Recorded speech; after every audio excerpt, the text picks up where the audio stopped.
जल ही जीवन है, जल के बिना जीवन नहीं। ये धरती पर 70% ये धरती जल से ढका है।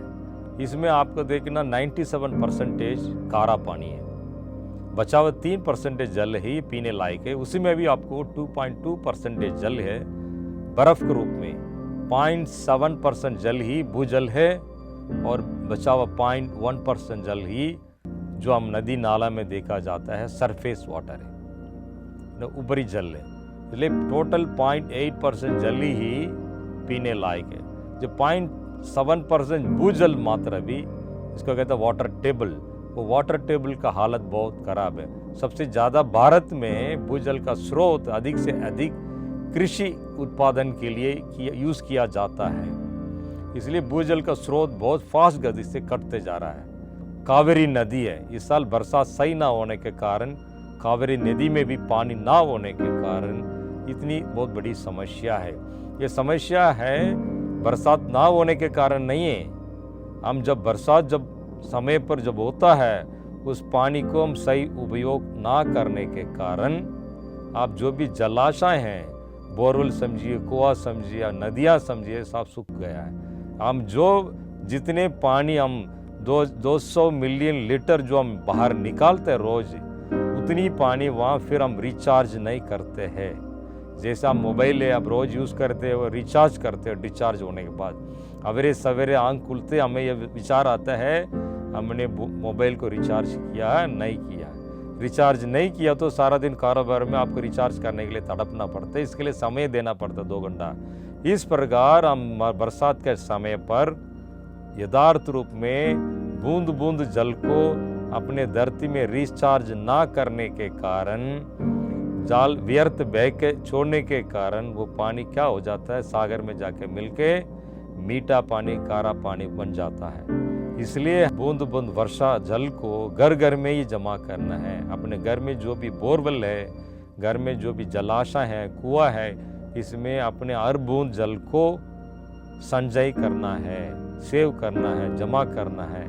वो इस प्रकार घर घर में जल बूंद बूंद जल को हम संचय करने से अपना आसपास एरिया में टोटल वाटर टेबल ऊपर आ जाता है। अभी देखना बेंगलुरु सिटी में 1800 फीट के नीचे चला गया। अब आप कैसे इसको आप सोचिए कितने, अब ये सब गलतियां किसका है? हर व्यक्ति का है, हर इंसान का गलती है। जब हमें पानी मिलता है उसका वैल्यू हम जानते नहीं हैं। आप जब पानी नहीं होता तो एक बाल्टी पानी आप दूर से लेकर आएंगे तब उस जल का महत्व आपको मालूम पड़ेगा। आप देखना राजस्थान में बाड़मेर, जैसलमेर ऐसे जगह में वर्षा जल को अपने घर के जो नीचे टैंकी में उसको जमा किया जाता है, वो जल ही सारा साल यूज़ किया जाता है। इसलिए हर बूंद जल को उनका महत्व मालूम है, हर बूंद का कितने इस साल में उनको कैसे उपयोग करना वो प्लानिंग होता है। हमें हर साल बरसात होने के कारण हम यथार्थ रूप में पानी को जमा ना होने के कारण, हम पानी को रिचार्ज ना करने के कारण, अब ऐसे समय पर जब हर साल यथार्थ रूप में वर्षा जल ना होने के कारण उसका दुख का, उसका समस्या का भोगना पड़ता है। इस एग्जाम्पल अभी हम बेंगलुरु सिटी का हम देख रहे हैं। बेंगलुरु सिटी का आबादी 1 करोड़ से भी ऊपर है। रोज 200 मिलियन लीटर हमें पानी चाहिए। आप साल सोचिए 200 मिलियन लीटर हर दिन चाहिए, माना साल भर के कितना मिलियन लीटर उनका जरूरत पड़ती है। हर शहर में यह हाल अभी। भविष्य में 2030 तक भारत के कई शहरें इस हालत में जाने वाली है। कारण क्या है? आज दिन प्रतिदिन जलवायु परिवर्तन के कारण जो इसका प्रभाव पहले जल पर पड़ता है, जलवायु का प्रभाव जल में पड़ता है। जली कारण क्या 3 रूप में परिवर्तित होता है, सॉलिड, लिक्विड, वेपर फॉर्म में। इसके कारण अब अचानक बरसात पड़ने के कारण इतनी फ्लड आ जाता है, इतनी फ्लड आ जाता है, आपके जो भी जलाशय हैं वो भी खराब हो जाता है, पीने लायक नहीं रहता है। जितनी बरसात बाढ़ के टाइम भी आपको पानी पीने नहीं मिलता है। इस प्रकार जब सूख जाता है उसी टाइम भी आपको पानी पीने के लिए नहीं मिलता है। जब जलवायु परिवर्तन के कारण अचानक इतनी बरसात, बर्फ पड़ जाता है, आपको 10 इंच, 12 इंच, 4 फीट, 3 फीट भी बर्फ पड़ जाता है। इसके कारण भी पानी पीने के लिए नहीं मिलता है। कारण क्या? जल ही 3 रूप में परिवर्तित होता है, इसलिए 3 फेसेस ऑफ वाटर कहा जाता है। इस प्रकार जलवायु परिवर्तन को भी मन में हम रख करके उस अनुसार प्लानिंग भी करना पड़ता है।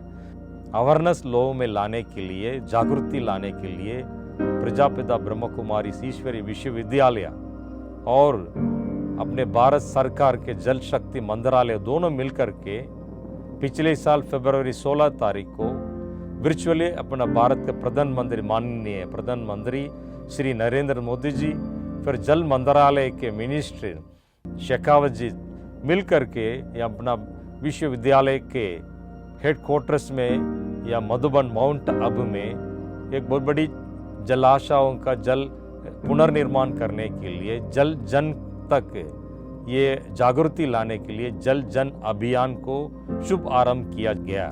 इस शुभ आरंभ से इस जल अभियान द्वारा जन जन तक जल जागृति को लाने के लिए भिन्न भिन्न कार्यक्रम किया जा रहा है। अभी आने वाले भिन्न भिन्न समस्याओं को हम निपटने के लिए, समस्याओं से मुक्त होने के लिए हम पहले से ही जागृति होकर के जल अभियान द्वारा जल जन को इस प्रकार का प्रचार करना बहुत बहुत जरूरी है। यूनाइटेड नेशन द्वारा भी वाटर डे माना जल दिवस द्वारा इसको जागृति किया जाता है। ऐसा इस साल भी 22 मार्च को जल दिवस मनाया जाएंगे। उसमें भी लोगों का जल जन अभियान द्वारा भी हम जल का जागृति लाने के लिए हम प्रयास करेंगे। प्रयास कंटिन्यू करते हम आ रहे हैं और करते रहेंगे। इसी आधार से अपने ब्रह्म कुमारी से जन अभियान द्वारा जल प्रदर्शनी बनाया गया। जल प्रदर्शनी में भिन्न भिन्न विषयों पर, भिन्न भिन्न टॉपिकों में इसको जल का महत्व को समझाया गया है। इसलिए जल ही जीवन है। जल संचयन, जल प्रदूषण, जल और कृषि, जल और ऊर्जा, जल और महिलाएं, जल वर्चुअल आभासी जल व्यापार, जल वाटर एंड टेक्नोलॉजी, जल आधुनिक जलवायु परिवर्तन में जल को कैसे हम प्रयोग करना है, जल और स्वास्थ्य, इस विषयों पर भिन्न भिन्न इस प्रकार विषयों पर जल का महत्व को ध्यान दिया गया है। इसलिए जल को महत्व को समझ करके बूंद बूंद वर्षा जल को हम जमा करना है। जो ऑलरेडी जो मिला हुआ जल को हम प्रदूषण होने से रुकाना है। ये सब हम सबका जिम्मेदारी है। ओम शांति।